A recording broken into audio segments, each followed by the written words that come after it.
John Ross was just 23 when he died of a gunshot wound. Tragically, he was the one who, unintentionally, pulled the trigger. Around 1 in every 3 American adults owns a firearm.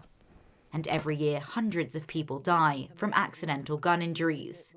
Now John's mother, Lisa, a gun owner herself, devotes her time to educating others. There's a lot of villainization that goes on in our country about people who own firearms.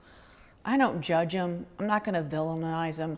I just want to make sure that if they're going to own, that they're locking it up when it's not in use. Transporting guns safely, in particular, remains a concern for US authorities.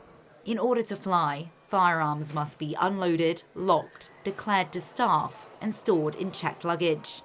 But last year, the Transportation Security Administration found a record number at airport security checkpoints.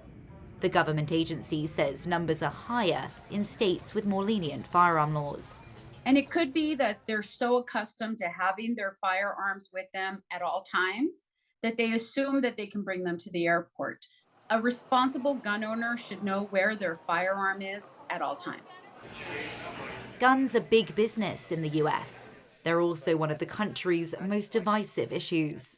There were more than 630 mass shootings in 2023, according to the Gun Violence Archive, reigniting calls for stricter controls. But proponents here argue it's the users, not the weapons, which are to blame.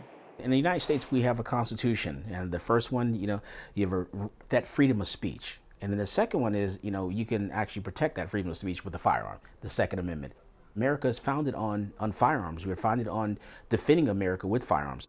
Since 2021, Texans no longer need a license to carry a gun, which many choose to do for sport, hunting, or self-defense. For these Texas gun owners, the right to bear arms is something worth fighting for. They say with that right comes a responsibility. 1 shot, 2 seconds, fire! Knowing the laws of the land and how to handle their weapons safely. Don't lean back. Sally Patterson, CGTN, Austin.